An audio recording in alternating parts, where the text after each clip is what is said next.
Why hire a designer, and is it worth the investment? That's today's topic.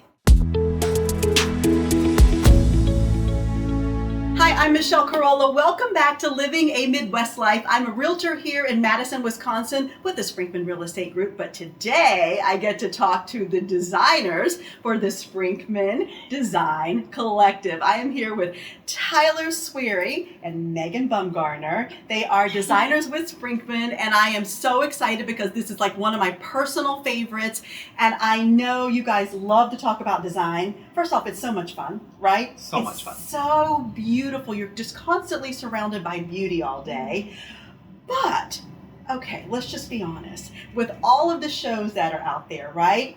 Let's just say that most people feel they are a designer, right? And that's okay. If you're happy with your house and you love what you've got going on and you want to be that designer, that's fine. But that doesn't necessarily make you a designer, like you guys actually are, right? So you went to school, you had the education, you had the background, you had the experience, and you're telling people, this is what we can bring to you. Let's talk a little bit about what you do bring and why someone would want a pro designer versus an HGTV trained designer.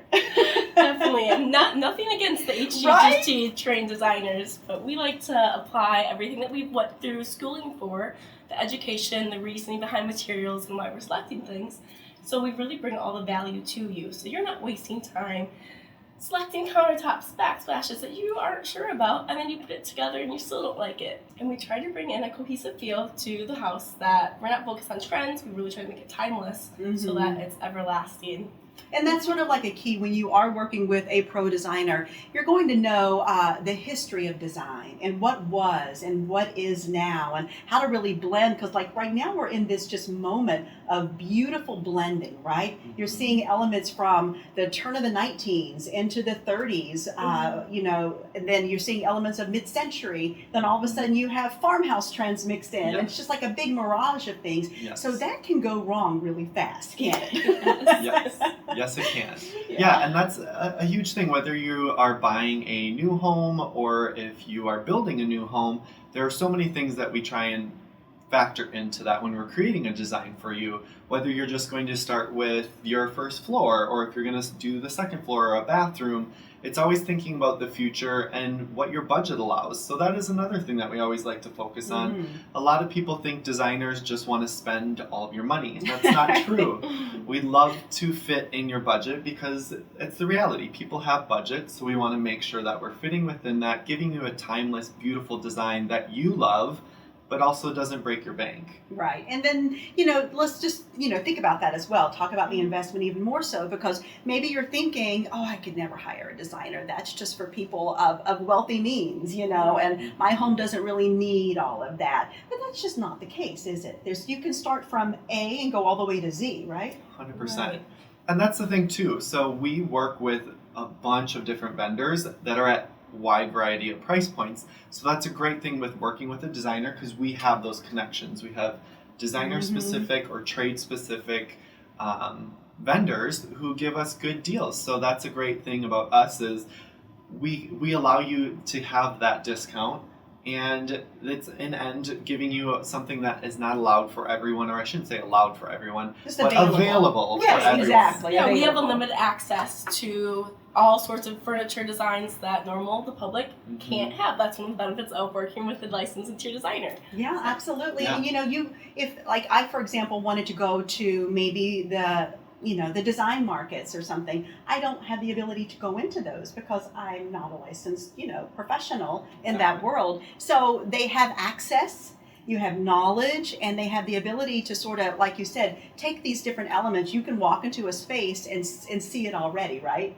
Don't you really pretty much visualize when you walk into a space? Yeah. Most likely, Yeah. The best part is when asking the client is, what's your favorite part, or Yes. what part do you want to sing, and highlighting that. I think the best part is making a client's home their home and something they enjoy. It's not an interior designer coming and just, dumping our design onto you. It's really listening to the client and getting to know them. Yeah, an interaction, and it's an open open relationship. And that's super important too, because you're not going to just go in and say, like maybe, you know, the characters in movies where they walk in and say, oh, I need this and you'll need that. You're not going to do that, right? Right. Yeah. We're not just walking in with that clipboard and saying, you'll have this and you'll have that. 20 yards of linen here and this and that. And we'd love to have a great conversation. I think that is one thing we really pride ourselves on, is getting to know our clients super well, going through a questionnaire with them, getting to understand how they live, if they have kids, dogs, what works for their family. I mean, that is, in the end, is what gives you a great design and an investment that you will love for years and years to come. Yeah, and it's the same thing for realtors. You know, when someone contacts us, I need to know all of those things that you just said. It's the exact list, right? I can't just say, oh, this house is perfect for you because I think it is. And it's the same thing. Right. These are their homes. They live in this space. It's their space. And if they want something that's really specific to them, then so be it. You can make that for them, right? Yeah. Okay. Well, and let's talk a little bit about budgeting. How should someone think about maybe starting the budget for this? Sure. That's a great question. It depends where you want to start. So let's just say a big project that people often are looking at doing is a kitchen. So starting with your space, I would say if you're thinking about tearing out walls, things like that, like getting a structural engineer in, those are things that you really want to lay out the groundwork to start. Then I would say appliances is a really big ticket item that people often forget about. You can spend as much money on a appliance as you do a car, and I mean an expensive car at that too. So knowing what your needs are for your cooking, if you are someone who loves to cook 5-course meals, things like that, maybe you do want to put a little bit more money back into your appliances. So thinking about budget, I'd say it works on like the scope that you're looking at. So always thinking of like those bigger ticket items and how it flows into other spaces. So say you have a main floor and your kitchen is open to your living room. Well, you might not want to just touch your kitchen only when it's exposed to your living room. You might want to think about how it flows with the rest of your house. So it's kind of like this trickle effect or a snowball effect of what is your budget and how does it work. I would say try and pinpoint certain areas that you live in the most and work from there. So speaking with budget, one thing to keep in mind is it doesn't all have to be all or nothing. We are more than happy to start with just a small bathroom or just a small dining room renovation, and then it can happily trickle into more, as you were saying, snowball. We're happy to work in phases while keeping the overall space of your home in mind. So you're not going to end up with these, choppy rooms that don't mix, don't have a cohesive feel. So we like to keep the entire big picture in mind. And that's a really good point too, is the cohesiveness of it. So say, for example, you have, a smaller budget. Maybe you just built a brand new home and you decided to get in on the lowest level materials that they bring in. And that's not where you want to stay with the overall design. So you could maybe sit down with the designers, come up with an overall plan, a theme, an idea, a feel, a look, a color scheme, whatever the idea might be, and then start, like you said, maybe just start with the breakfast nook.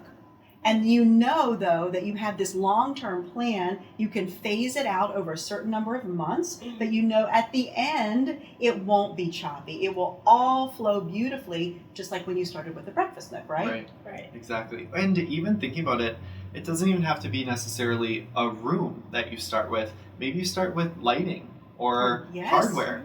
That is one thing that my love is lighting, and it changes a home, right? Lighting is amazing. I call it the jewelry. Like when you change lighting throughout the whole home, it elevates it. It can completely change the way you feel in it because of the way it glows and how it flows throughout the whole space. It's not just some generic lighting that a builder put in, because for them it was easy and they didn't have a designer helping them with it. So they go buy the pack and they put it in throughout the house. It works, it's fine, but it's not personal to you. You might not love it. So I always just say, think of things that you can tackle maybe at once. So one of those being lighting. Yeah, I agree. Dramatic. Yeah. It's so dramatic. I've bought 2 houses in the last 2 years, and the first thing that I did with those houses was take out all the lighting and put new lighting in. Yes. Literally the Yes. first thing. And it Yes. changes everything, and it also can set the tone Yes. for the rest of your design, right? Yes. Yeah, okay, I love that. Yeah. So, and unfortunately, a lot of the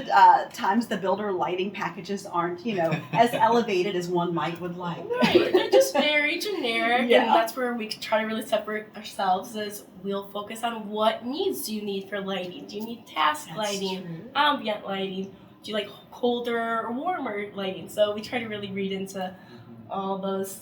See? And it just brings out your personality. I mean, it's so great. It It's does. just- I'm all yeah. about the 30s. I love Mm. all of the gold and Yes. the symmetrical lines and Yes. such. That's my favorite. So everything has to have that. But then you're right, everything sort of follows suit from that, And that can, the other thing that you mentioned though is the importance of lighting when you're not only setting the tone, but whatever the furniture may be. Or maybe you have art installations that need pendant lighting. There's so many different types of lighting, right? Right. It definitely can be such a missed opportunity that people don't take advantage of. Yes. So that's where we try to really hit home that lighting can be used in it can be its own design in its own It way. is, yeah. And if it's not functional, then why do it or why have it if it's not well thought out? It's like under the kitchen lighting, how that can take a kitchen that's beautiful and well appointed, but at the same time, it's sort of just there. And you put the under the kitchen light or, above in the crown, and it just completely changes the whole room, doesn't it? Right. Yeah, it's It does. fascinating. It really is.